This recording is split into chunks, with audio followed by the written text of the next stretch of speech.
Hello అండి, అందరూ ఎలా ఉన్నారు? మేమైతే బాగున్నాం. మీరు కూడా బాగుండాలని కోరుకుంటున్నాను. ముందుగా ఈ సంవత్సరం డిఎస్సి రాస్తున్న వాళ్ళందరికీ ఆల్ ద బెస్ట్ అండి. అందరూ కూడా బాగా చదవండి, మంచి మార్క్స్ రావాలని కోరుకుంటున్నాను. మనకు డిఎస్సి నోటిఫికేషన్ అనేది ఖచ్చితంగా ఇస్తారండి. నోటిఫికేషన్ కోసం వెయిట్ చేయొద్దు, ఖచ్చితంగా అది ఇవ్వడం జరుగుతుంది. మీరు మాత్రం ముందుగానే ప్రిపేర్ అవ్వండి. అలాగే ఈరోజు టాపిక్ ఏంటంటే మనకి 7th class Telugu text book చెప్తున్నాను. ఇది 24 అనుకుంటండి వీడియో. చాలా ఇంపార్టెంట్ బిట్స్ ఇవి. దీని ముందు చాలా వీడియోస్ చేశాను only 7th class Telugu text book సంబంధించి. అలాగే 3rd, 4th, 5th, 6th Telugu text బుక్లో అయితే కంప్లీట్ అయిపోయండి. లెసన్ వైజ్ చెప్తున్నాను, అందువల్లే ఎక్కువ వీడియోస్ అవుతున్నాయండి. లెసన్ వైజ్ ప్రతి లెసన్లో ఉంచిన బిట్స్, కవులు అన్నీ కూడా చెప్తున్నాను, గ్రామర్ పాయింట్ కూడా చెప్తున్నానండి. అందువల్ల మనకి వీడియోస్ అనేవి ఎక్కువ రావడం జరుగుతుంది. ఓకే అండి, మనం చాలా వీడియోస్ చేశాను, కానీ కొన్ని వీడియోస్ మాత్రం డిస్క్రిప్షన్లో పెడతాను. ఒకవేళ మీకు నచ్చితే చూడండి. వీడియో లైక్ చేయండి, షేర్ చేయండి, సబ్స్క్రైబ్ చేయండి ఫ్రెండ్స్. అలాగే మన 7th క్లాస్ అవుతుంది. 7th క్లాస్ అయిన వెంటనే మనం 8th class Telugu text book చెప్తాము, తర్వాత 9th అలా చెప్తాము. తెలుగు మొత్తం కంటెంట్ అయ్యాక తెలుగు మెథడాలజీ చెప్తామండి. తెలుగు కంప్లీట్ అయిపోద్ది, అప్పుడు వేరే సబ్జెక్ట్కి అనేది మనం వెళ్ళడం జరుగుతుంది. పాత సిలబస్, కొత్త సిలబస్ రెండు కూడా కవర్ చేసి చెప్తున్నానండి. వీడియో మాత్రం స్కిప్ చేయకుండా మొత్తం చూడండి, చాలా ఇంపార్టెంట్ బిట్స్ అండి ఇవి. ముందు లెసన్స్కి కంటిన్యూషన్ చెప్తున్నాను, లెసన్ వైజ్ చెప్తున్నాను, ఒకసారి చెక్ చేసుకోండి. మన ఛానల్కి సంబంధించి మనకి జీడిఎస్ ఛానల్ డిఎస్సి బిట్స్ అనేది ఒక ప్లేలిస్ట్ ఉంటుంది. అందులో మన డిఎస్సికి సంబంధించి చాలా బిట్స్ అనేవి చేశాను, ఒకసారి చూడండి. ఓకే అండి, మనం టాపిక్లోకి వెళ్దాం. వీడియో మాత్రం స్కిప్ చేయకుండా మొత్తం చూడండి. ఓకే అండి, చూడండి. లెసన్ పేరు ప్రకటన అండి. ఇది ఒక 7th క్లాస్ సంబంధించి ఇది ఒక లెసను. ప్రకటన అనేది లెసన్ అండి. ఈ కవి ఏంటంటే ఇతను దేవరకొండ బాలగంగాధర్ తిలక్. ఈ ప్రకటన అనే పాఠం రచించింది ఎవరంటే దేవరకొండ బాలగంగాధర్ తిలక్. ఇతని యొక్క కాలం ఎంతంటే 1921 నుంచి 1966 వరకు. 1921 నుంచి 1966 వరకు దేవరకొండ బాలగంగాధర్ తిలక్ యొక్క కాలం అండి. ఇతను ఎక్కడ జన్మించారంటే మండపాక గ్రామం, తణుకు తాలూకా, పశ్చిమ గోదావరి జిల్లాలో ఇతను జన్మించారు. ఎవరు? దేవరకొండ బాలగంగాధర్ తిలక్. అలాగే ఇతని యొక్క రచనలు ఏంటంటే అమృతం కురిసిన రాత్రి, గోరువంకలు తిలక్ యొక్క కథలండి, కవిత సంపుటాలు ఇవి. గోరువంకలు ఇవనేవి కవిత సంపుటాలు, ఇవి రచనలండి. అమృతం కురిసిన రాత్రి, గోరువంకలు తిలక్ యొక్క కథలండి. మండపాక గ్రామం, తణుకు తాలూకా, పశ్చిమ గోదావరి జిల్లా. అలాగే 1921, 1966 వరకు ఇతని యొక్క కాలం. ఎవరిది? దేవరకొండ బాలగంగాధర్ తిలక్. ప్రకటన అనే లెసన్ని ఇతను రాయడం జరిగింది. నెక్స్ట్ మనకు చూడండి, పురస్కారాలు ఏంటి వచ్చాయి ఇతనికి పురస్కారాలు అంటే అమృతం కురిసిన రాత్రి కవితా గ్రంథానికి 1971లో కేంద్ర సాహిత్య అకాడమీ పురస్కారం లభించింది. అమృతం కురిసిన రాత్రి అనే కవిత గ్రంథానికి 1971లో కేంద్ర సాహిత్య అకాడమీ పురస్కారం లభించింది. అలాగే భారతదేశం స్వతంత్రం వచ్చిన 3 ఏళ్లకు అంటే 1950లో వచ్చింది కవిత. చూడండి, భారతదేశం స్వతంత్రం వచ్చిన 3 ఏళ్లకు అంటే 1950లో వచ్చింది కవిత. 6 దశాబ్దాలైన సమకాలీన ప్రపంచంలో నెలకొన్న అశాంతిపూరిత ఆందోళనకర వాతావరణానికి అనుగుణంగా రాసినట్టుగా ఉంటుందండి ఇది. నెక్స్ట్ మనం చూడండి, తిలక్ ఈ కవిత రాసే నాటికి రెండు ప్రపంచ యుద్ధాలు, ఒక ఆర్థిక మాధ్యం, అంతర్యుద్ధాలు, ప్రచ్ఛన్న యుద్ధం వ్యూహాలను పన్నుతున్న రెండు అగ్రరాజ్యాల మధ్య పోటీ లాంటి అంతర్జాతీయ అంశాలు ఉన్నాయన్నమాట. భారతదేశ స్వతంత్రోద్యమ పోరాటం, విముక్తి, కరువు కాటకాలు లాంటి సమీపగత స్థానిక అంశాలు, వీటన్నిటిని తిలక్ దగ్గరగా పరిశీలించి ఈ కవితను రాశారనమాట. చూడండి, తిలక్ ఈ కవిత రాసే నాటికి 2 ప్రపంచ యుద్ధాలు, తర్వాత ఒక ఆర్థిక మాధ్యం, అంతర్యుద్ధాలు, ప్రచ్ఛన్న యుద్ధ వ్యూహాలను పన్నుతున్న 2 అగ్రరాజ్యాల మధ్య పోటీ లాంటి అంతర్జాతీయ అంశాలు ఉన్నాయి. భారతదేశ స్వతంత్రోద్యమ పోరాటం, విముక్తి, కరువు కాటకాలు లాంటి సమీపగత స్థానిక అంశాలు, వీటన్నిటిని తిలక్ దగ్గరగా పరిశీలించి ఈ కవిత రాశారండి. నెక్స్ట్ మనం చూడండి, తిలక్ చేసిన ఈ ప్రకటన కాలదోష పట్టని ఒక అంతర్జాతీయ ప్రకటన. తిలక్ చేసిన ఈ ప్రకటన కాలదోషం పట్టని ఒక అంతర్జాతీయ ప్రకటన. పరారి అయిన వ్యక్తి కోసం ప్రతివాడు వెతికి పట్టుకోవడమే మానవాళి ప్రధాన లక్ష్యం. ప్రస్తుత పాఠ్యభాగం అమృత కురిసిన రాత్రి అనే కవితా సంపుటిలో ఉంది. ఈ ప్రకటన అనే పాఠం అమృత కురిసిన రాత్రి అనే కవితా సంపుటిలో ఉంది. ఆమరేడిత పదాలు చూడండి, మనకి గ్రామర్ పాయింట్ కూడా అడగడం జరిగింది. ఆమరేడిత పదాలు, ఔరౌర, అరరే, ఆహాహా, ఏమేమి, ఇవన్నీ కూడా ఆమ్రేడిత పదాలకు చూడండి. ఔరౌర, అరరే, ఆహాహా, ఏమేమి, ఇవన్నీ కూడా ఆమ్రేడిత పదాలు. అలాగే చూడు ఇవి కూడా ఎట్లెట్లు, ఏమిటేమిటి, ఓహో, ఓహోహో, ఎట్లెట్లు, ఏమిటేమిటి, ఓహోహో. పై వాక్యాల పదాలు 2 సార్లు వచ్చాయి. ఎట్లు, ఎట్లు, ఎట్లెట్లు.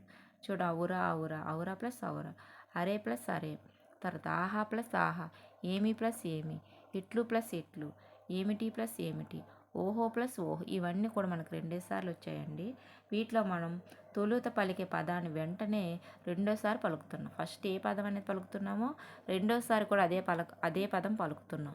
రెండోసారి పలికే పదాన్ని ఆమ్రేడితం అంటాము. ఏమంటామండి? ఫస్ట్ ఏ పదం పలుకుతున్నామో రెండోసారి కూడా అదే పదం పలుకుతున్నాము. ఆ రెండోసారి పలికే పదాన్ని మనం ఆమ్రేడితం అంటాము. ఇక్కడ చూడండి, క్రింది వాటిలో అచ్చులకు ఆమ్రేడితం పరమైందనే విషయాన్ని గమనించండి. చూడండి, ఏమి ఏమి, ఏమి ఏమేమి, ఏమి ఏమి. చూడండి, ఎట్లెట్లు, ఎట్లెట్లు, ఎట్లెట్లు. చూడండి, ఎంత ప్లస్ ఎంత, ఎంత ఎంత, ఎంత ఎంత. ఇక్కడ తేడాను గమనిస్తూ మీరు చదువుతూ ఉండండి. నెక్స్ట్ మనం చూడండి, ఇలాంటి పదాల్లో ఒక్కోసారి ఆమ్రేడితం విడిగా ఉండటం జరుగుతుంది. పై విషయాలను బట్టి అచ్చుకు ఆమ్రేడితం పరమైతే తరచుగా సంధి అవుతుంది. అది ఆమ్రేడిత సంధి. అచ్చుకి చూడండి, విషయాలను బట్టి అచ్చుకు ఆమ్రేడితం పరమైతే తరచుగా సంధి అవుతుంది. అదే ఆమ్రేడిత సంధి. సంధి రానట్లయితే వేరే సంధి వస్తుంది. పై పదాలకు ఎడాగం వచ్చినట్లు పై పదాలకు ఏమొస్తుందండి? ఎడాగం అనేది వస్తుంది. ఎడాగమ సంధి. నెక్స్ట్ మనకు చూడండి, దీనికి సంబంధించి మనకు బిట్స్ అనేవి కొన్ని ఇచ్చారు. అవి మనం ఒకసారి చూద్దామండి. ఈ ప్రకటన లెసన్కి సంబంధించి బిట్స్. ప్రకటన కవిత రచించింది ఎవరు? ప్రకటన అనే కవిత రచించింది ఎవరు? దేవరకొండ బాలగంగాధర తిలక్, దేవరకొండ అదృష్ట దీపక్, దేవరకొండ లలితారాణి, దేవరకొండ కృష్ణ దీపక్. ఈ నలుగురిలో ఎవరు ప్రకటన కవితను రచించడం జరిగింది అడుగుతున్నారు. మనకి ఇక్కడ ఆప్షన్ 1 అండి. ముందే చదువుకున్న దేవరకొండ బాలగంగాధర తిలక్. దేవరకొండ బాలగంగాధర తిలక్ అండి. నెక్స్ట్, ప్రకటన కవిత ఈ కవితా సంపుటలో ఉంది. ప్రకటన కవిత ఈ కవితా సంపుటలో ఉంది. అమృత కురిసిన రాత్రి, ఈ నగరాల హేమంత శిశిరాలు, గోరు వంకలు, మట్టి పరిమళాలు. ఏంటని అడుగుతున్నారు. ఈ 4గింట్లో మనకి ఇక్కడ ఏంటవుతుంది? ఆప్షన్ 1 అండి. అమృతం కురిసిన రాత్రి అనేది ప్రకటన కవిత సంపుటిలో ఉందండి. ప్రకటన కవిత అనేది అమృతం కురిసిన రాత్రి అనేది కవితా సంపుటిలో ఉంది. ఓకే. నెక్స్ట్ మనకు చూడండి, 3వదండి. ప్రకటన కవిత ఆధారంగా ఖాళీల్లో సరిపోయే పదాన్ని గుర్తించండి. సముద్ర తీరాలు డాష్ వెతకండి. సముద్ర తీరాలు ఏం వెతకాలి?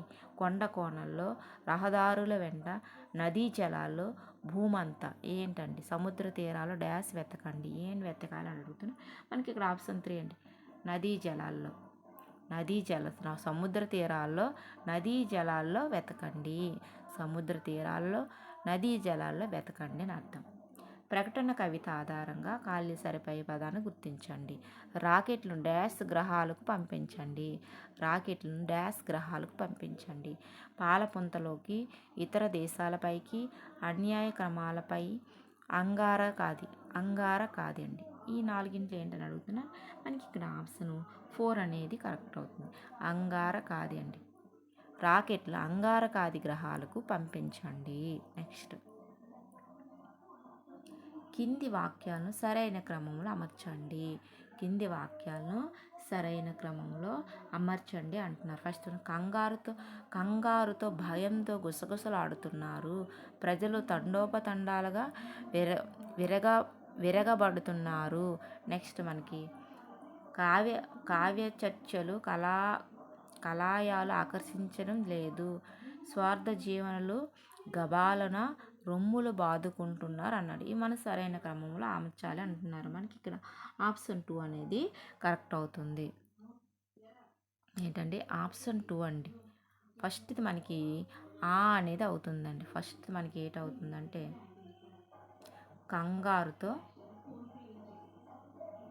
కంగారుతో భయంతో గుసగుసలాడుతున్నారు. ఫస్ట్. రెండోది ఏంటంటే ప్రజలు తండోపతండాలుగా విరగబడుతున్నారు. నెక్స్ట్ మూడోది ఏంటంటే మనకి ఇక్కడ ఇవ్వండి అన్ని లైన్ కింద ఇచ్చారు మనకి. కావ్య చర్చలు కళాలయాలు ఆకర్షించడం లేదు, స్వార్థ జీవనలు గబాలున రొమ్ములు బాదుకుంటున్నారు. ఇవి మనకి వరుస క్రమంలో అమర్చాలి. ఆల్రెడీ ఇచ్చాడు ఆ వరుస క్రమంలోనే. నెక్స్ట్ వీడియోగా నచ్చితే లైక్ చేయండి, షేర్ చేయండి, సబ్స్క్రైబ్ చేయండి ఫ్రెండ్స్. ఓకే. ప్రకటన కవిత ఆధారం ఖాళీలో సరిపోయే పదాన్ని గుర్తించండి. అతృప్త అశాంత ప్రజ డాష్ తరంగం. అతృప్త అశాంత ప్రజ డాష్ తరంగం.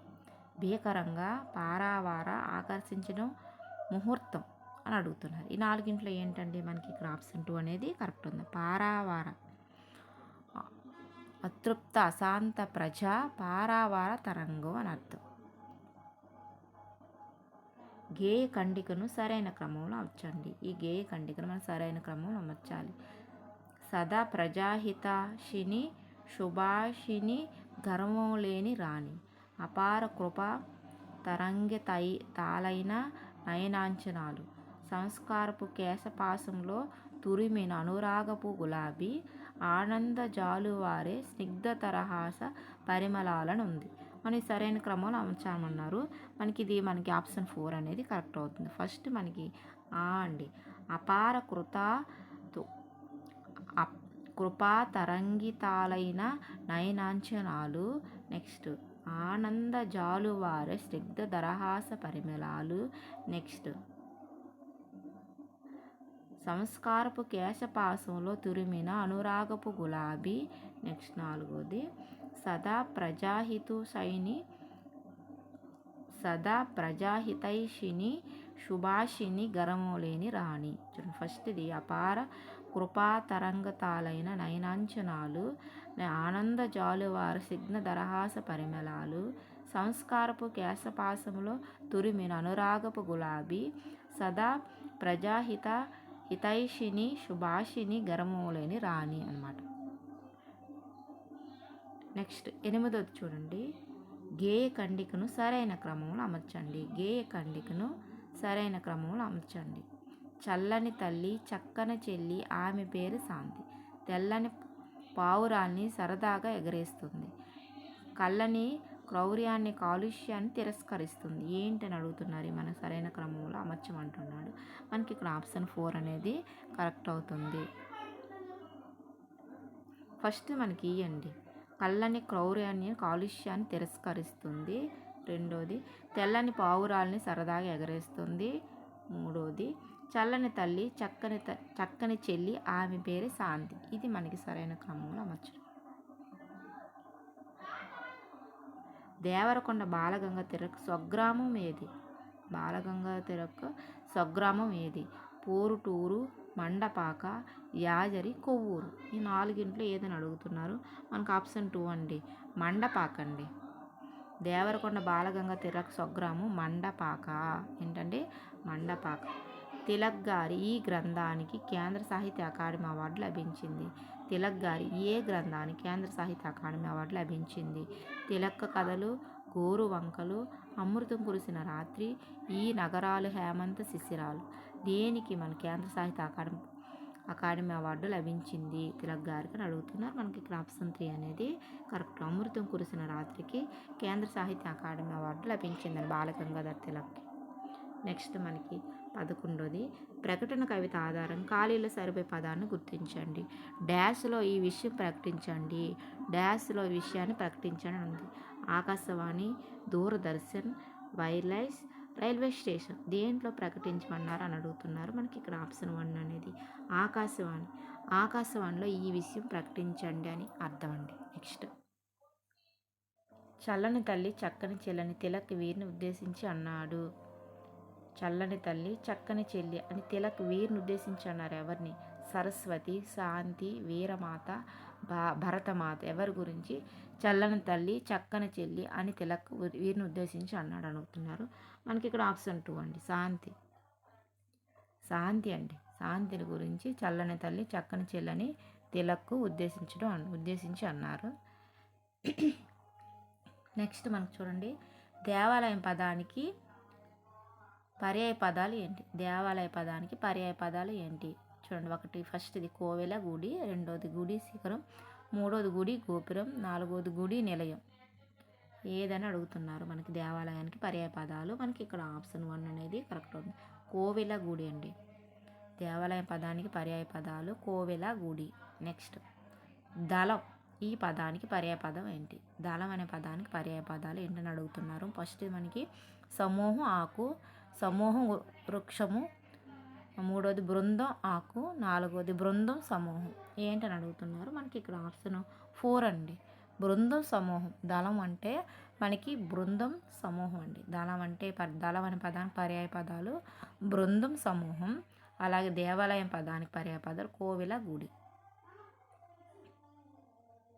నెక్స్ట్ ఈ వీడియోకి లాస్ట్ మనకి బిట్ అండి ఇది.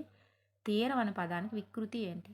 తీరం అనే పదానికి వికృతి ఏంటి? తెరువు, దరి, దర్వి, దూరం. తీరం అనే పదానికి వికృతి పదం తెరువు, దరి, దరివి, దూరం అని అడుగుతున్నారు. మనకి ఇక్కడ ఆప్షన్ 2 అనేది కరెక్ట్ అవుతుంది. దరి అండి. తీరం అంటే దరి అండి. తీరం అంటే దరి. తీరం అనే పదానికి వికృతి ఏంటంటే దరి. ఓకే అండి, ఇది మనకి ఇంకా ఉన్నాయి. దీని కంటిన్యూషన్ రేపు నేను 16 బిట్ నుంచి చెప్తానండి. 15 బిట్ వరకు ఈరోజు చెప్పడం జరిగింది. రేపు నేను 16 బిట్ నుంచి స్టార్ట్ చేస్తాను వీడియో కానీ నచ్చితే లైక్ చేయండి, షేర్ చేయండి, సబ్స్క్రైబ్ చేయండి ఫ్రెండ్స్. ఓకే అండి, మరొక బిట్తో మళ్ళీ కలుసుకుందాం. ఓకే అండి, టేక్ కేర్, బాయ్.